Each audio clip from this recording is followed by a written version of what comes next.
Warning, this is a review of Attack on Titan for Anime Month.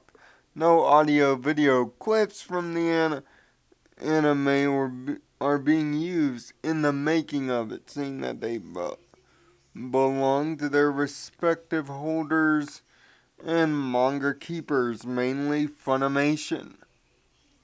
Rate, comment, favorite, subscribe with your viewpoints on Attack on Titan and the upcoming sequel series, and thank you for supporting Anime Month and Code Equestria. Thanks for watching. And also, be aware of new anime reviews every 2 days this month. Thank you very much.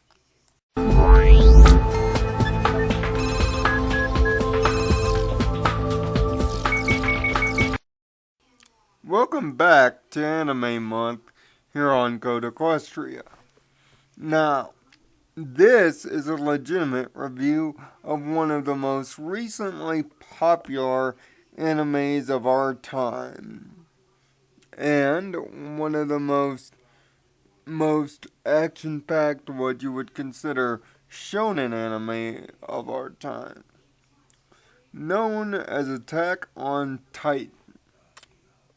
Recently dubbed by Funimation, this Japanese smash hit is the return of the typical shonen anime to predominance. But it takes a rather interesting, dark, and surprising turn with its character building. In the world of Attack on Titan, humans are nothing more than digestible cannon fodder for these big 30 feet tall or more titans that strangely look like humans. They mysteriously appeared out of nowhere and led the human race to extinction. Now, there's essentially one big huge city left for the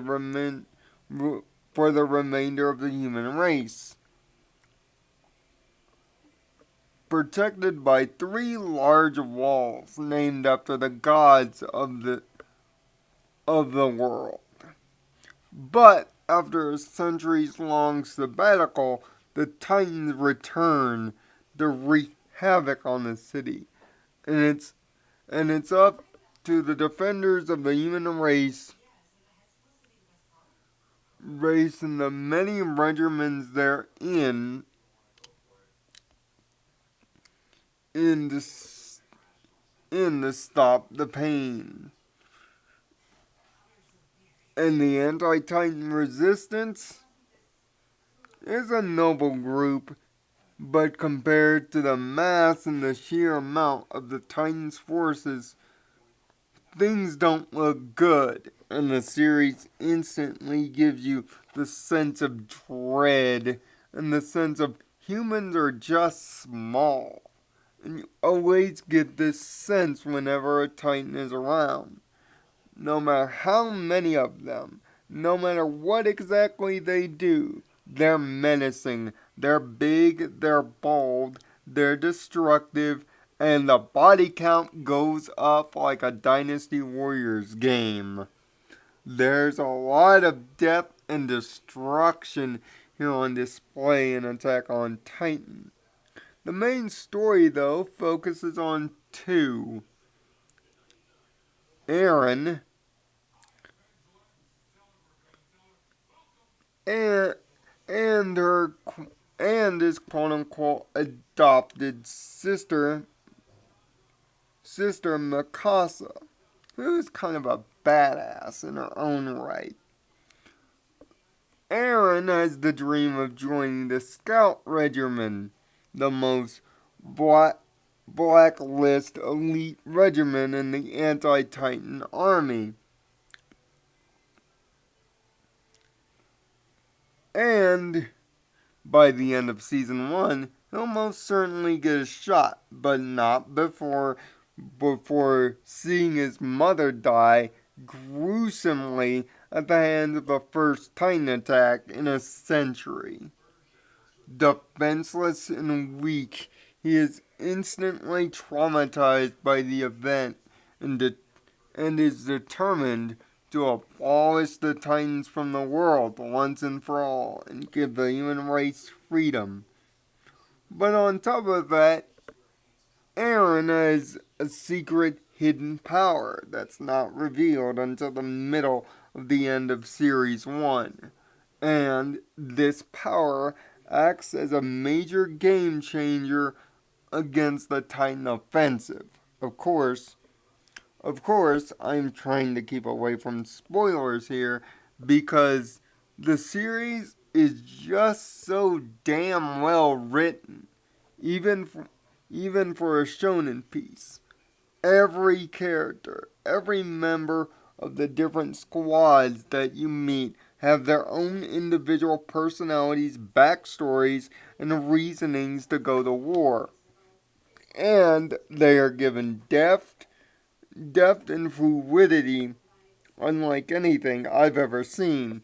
Even if the characters that you may meet early are destined to die, you are almost ashamed that they do. And a major plot twist really early in the series shakes the fans' conventional mind of a single powerful hero overcoming the odds like most shonen. Although near the end of the season, you get the sense that the shonen traditions are back in place. But it's well written and so well developed that the world, the situation, and the dark, grim nature of a war in which you're behind is expertly given. The battle scenes with the Titans are big aerial escapades with a lot of danger and excitement. You almost sit on the edge of your seat waiting for things to happen as you see the Titans paging cities as the squads try to save as many humans and themselves as humanly possible. And when a character does in fact die, even when it comes to civilians, it's given a gruesome realism with blood spattering all over windows and bodies pieces lying on the floor and the constant murmurings of the stench of death and the constant sense of fear whenever the Titans leave bodies remaining and we're left to deal with the scars of the numerous losses between the squads and the civilians as the sense of fear amplifies as the Titans get closer and closer to the deepest walls. But even but even as the human race decides to finally counterattack, even the counterattack is given a grim reminder that this war will not be easy to win and be totally devastating to affect. And the show's music and sound design also echo this point, with two of the best opening and closing themes ever in the history of anime that I've watched. It's really impressive how much this series just treats everything, and I mean everything, on a grand scale. You hardly see any comedy at all, which is also one of the series' down points. It's almost too down in the darkness and too depressing for some. If you don't like seeing mass death played up like an orchestra piece, this anime might be something you might want to stray away from. But if you're looking for character driven, almost dramatic action, Attack on Titan almost certainly delivers.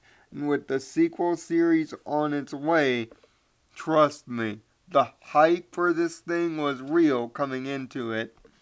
And the hype for the show's second season is even more so.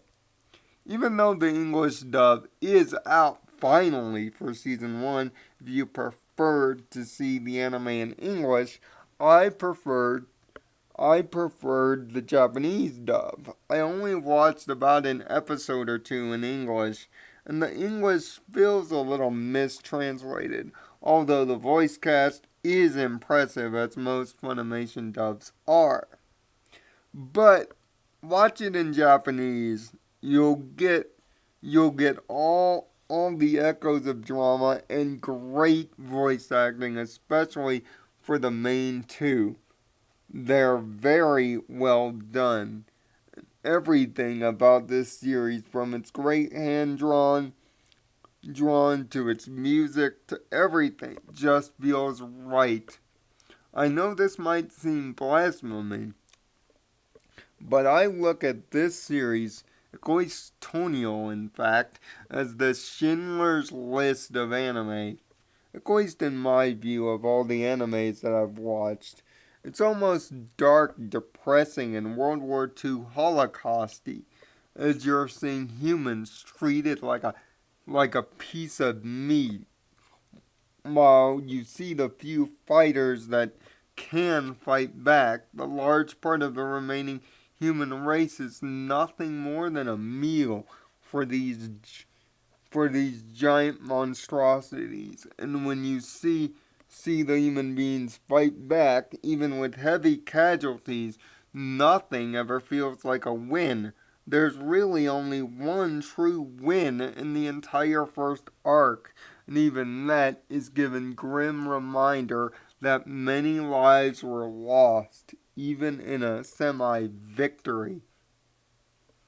This anime certainly lives on the dark side of the moon in terms of subject matter, but if you like that sort of thing and find great compelling writing a main source of motivation, then Attack on Titan will most certainly fit your bill. It did mine. I give Attack on Titan's first season a 9 out of a possible 10. This series is beyond incredible. Do yourself a favor, put up with the Japanese subtitles, and just binge watch this thing on Hulu or Netflix. You will not be disappointed at all over the majesty of Attack on Titan. It's going to be very hard for Attack on Titan 2 to follow this up.